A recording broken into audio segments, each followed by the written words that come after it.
Guys, gagawa tayo ng kilawing pipino. O di kaya ang tawag nila dito sa English ay pipino salad. Panoorin nyo mabuti guys kung paano ko gagawin. Kailangan gawain natin yung pipino sa ganitong pamamaraan. May kanya-kanya ng estilo ng pagbalat. Kung may nabibili ng mga gamit na mas madaling magbalat. So guys, mano-mano pagbabalat ito eh. Ganito ako magbalat ng pipino guys.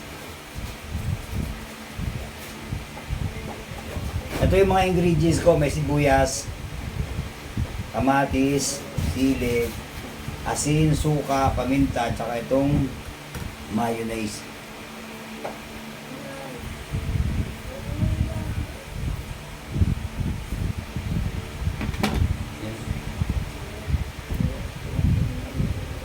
Ito guys, mas mabilis to.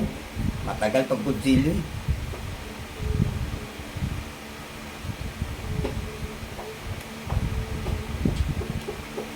Puro naman pala ito eh. Ayun.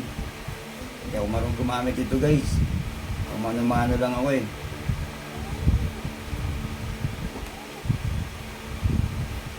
Pero mas madali ito gamitin guys.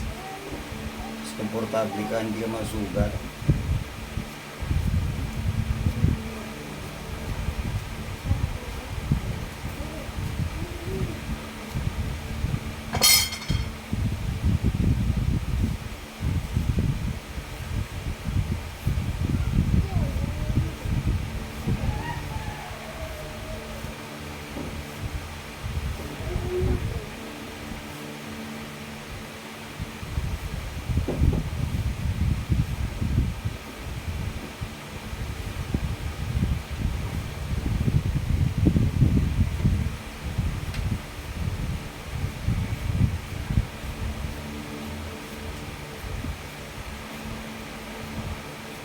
Bagal ako magbalat guys. Hindi ako sanay gumamit ng ganito eh.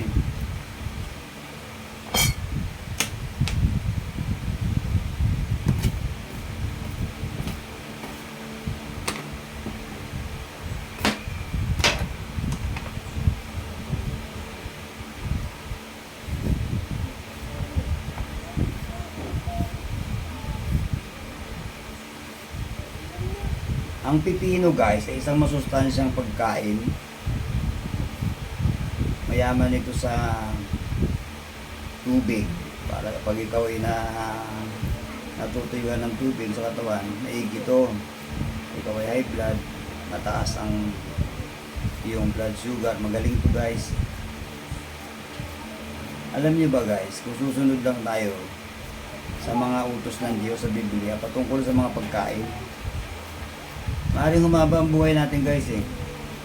May panuntunan kasi ang Diyos patungkol sa pagkain. Totoo nga lahat ng pagkain ay mabuti. Kaya lang may mga epekto itong hindi maganda. Meron talagang pagkain na nakalagay sa Biblia kung ano lang ang dapat kainin ng isang tao. Kaya nung araw, maabot sila ng 10 taon bago na mamatay. 100 taon. Kasi nga may limitasyon yung kanilang pagkain. Nasunod sila sa pinag-uutos ng Diyos. Tayo kasi ngayong mga tao, abuso eh.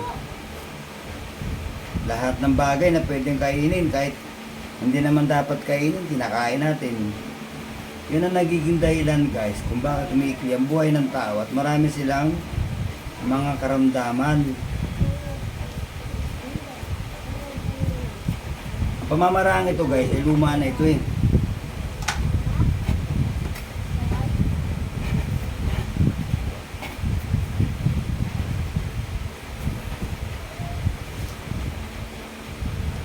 May 7 benepisyo pala ito guys. Itong pipino na nakukuha sa bawat pagkain natin. Kung i-research mo sa Google, marami pala ito nakukuhang benepisyo sa pagkain ng pipino. Kayo na ang mag-review guys kasi wala na akong oras para dyan eh. Ang iba-vlog ko lang sa inyo guys kung paano ko ginagawa Yung nakaugalian ko ng pag kikilaw ng pipino. Ilawin man ang tawag ko rito guys, pero sa English ang tawag nila rito ay pipino salad.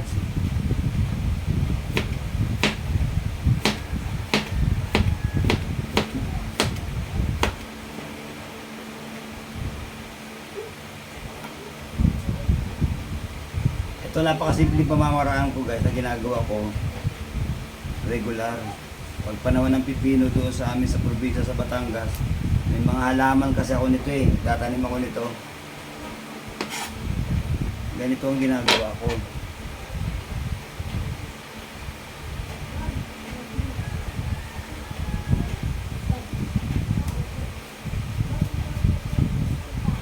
Sa hamburger, makikita rin itong pipino guys.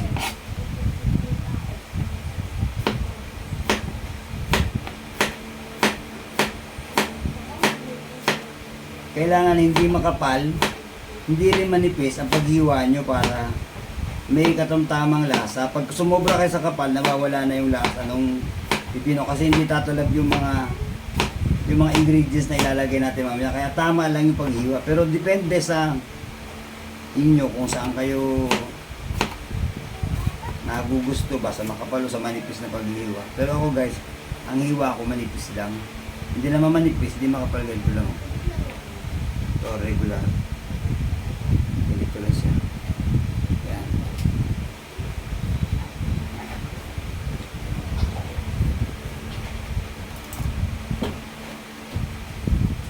Manatili lang kayong nanonood guys para makita niyo yung kung paano ginagawa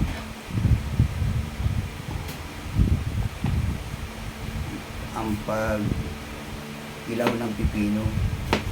Ilaw ang tawag dito guys sa salitang Bisaya eh. Bisaya kasi ako guys. So nakasanayan ko ng ano. Saka pilipit ako magsalita ng English. Matigas ang dila ko eh. Bisaya nga eh.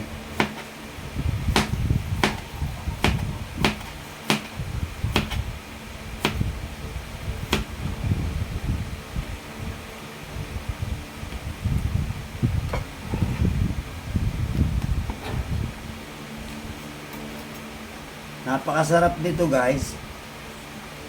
Lalo na kung meron kang inihaw na isda.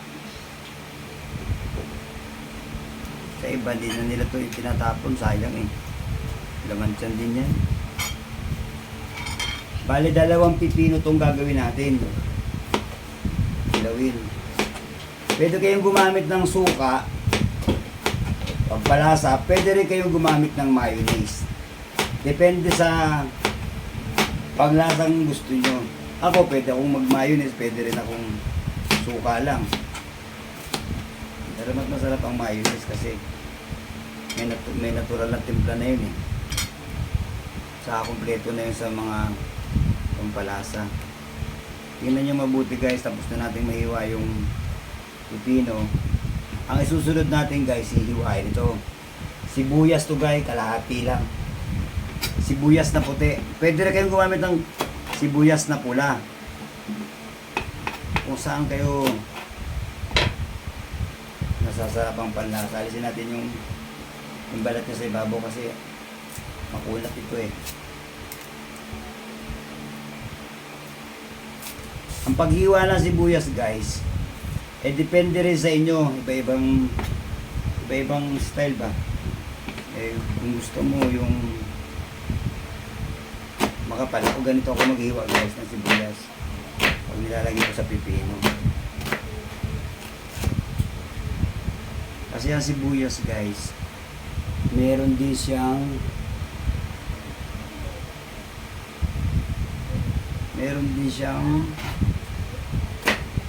masarap na lasa at ito ay masustansya. Gamot din ito sa maraming uri ng karamdaman eh. Ang mga pagkain nga pala guys, base sa Biblia, ay gamot sa lahat ng uri ng karamdaman. Kaya pag kumain ka nito sa mga ganitong pagkain, eh gagaling ang iyong mga sakit. Nakalagay nga guys sa Biblia eh, pitasin ninyo ang mga bunga Kainin ninyo ang mga bungang kahoy at mga halaman upang maging gamot sa lahat ng uri ng sakit ng taong bayan. Yun ang nakalagay guys sa Bible, sa Kawikaan yun at saka sa Revelation. Kayo na maghanap kung saan talata yun. Huwag kayong umasa lagi guys sa mga tao nagbibigay lang sa inyo ng mga detalye. Dapat kayo mismo ang nag-iimbestiga o nag-aalungkat saan mang impormasyon na makakatulong sa inyo. Kasi kung lalagi na lang tayo aasa sa mga nagtuturo, tagapagsalita, hindi tayo matututo. Ganito ako mag-iwan ng kamatis. Tingnan nyo. Ganito ko siya ginagawa. Yan.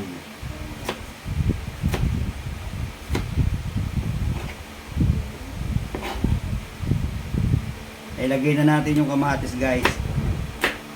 Ay yung sibuyas pala. Ito naman kamatis ang ating isusunod.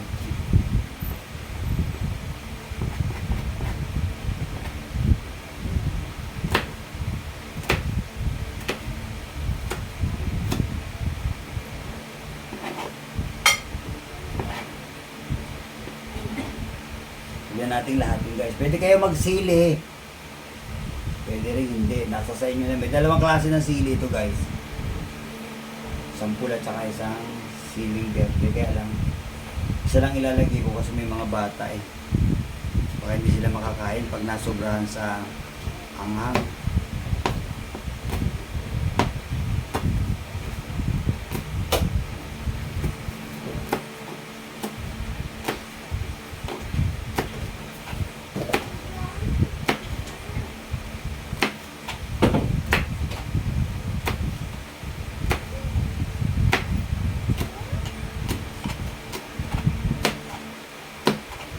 Kaya ginanito ko pag-iwas sa sili guys, para yung ayaw kumain ng sili, pwede niya itong iwasan. Ay, nakalagay na guys yung mga ano, yung mga sangkap. Talagyan natin na suka. O kaya may kutsara, pwede kutsarain nyo. Depende sa inyong kagustuhan. Pero mas masarap dito guys kung kaunti lang ang sabaw. Ang mga dalawang ganito lang, dalawang kutsara. Ganun lang ako magtimpla, pero depende na sa inyo guys kung saan kayo nasasarapan. Lagyan natin ng konting pampasarap. Asin. Kailangan din may asin sa guys, konti lang. Ganito lang ako karami mag-asin para malasahan lang yung ano, alat. Tapos meron ako ditong asukal guys. Ang asukal na ito ay kwan.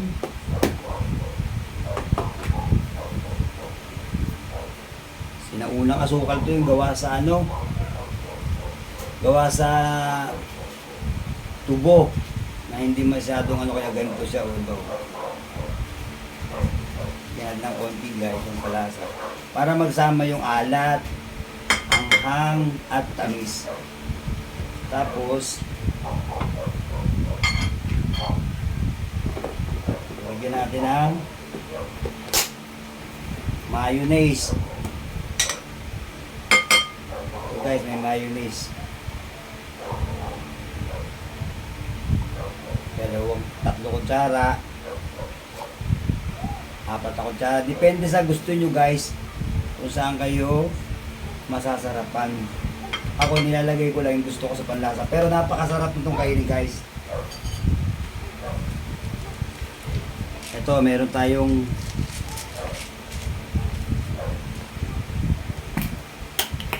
paminta. Lagyan din natin ng konti paminta.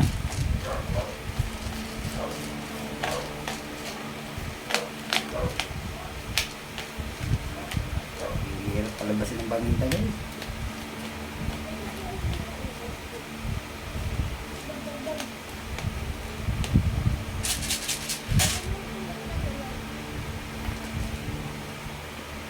Haluin na natin guys.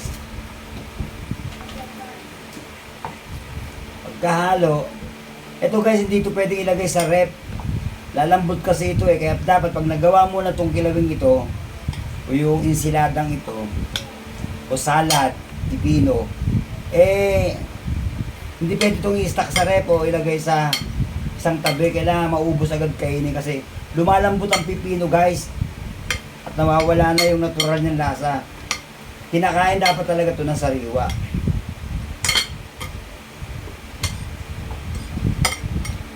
Meron sang sili, sibuyas, suka, asukal, asin, at konting ingredient na pampasarap. Pwede na natin kainin guys. Handa ng kainin ng pipino guys. Guys, itikman ko na.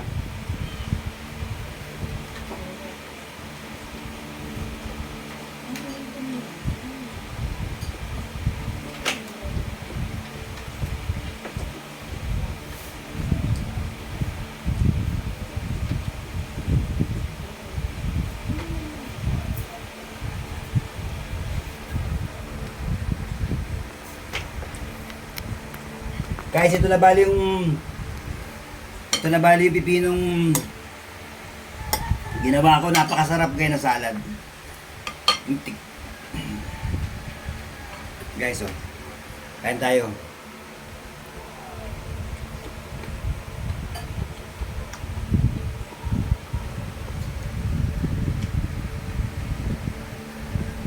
Thank you for watching guys.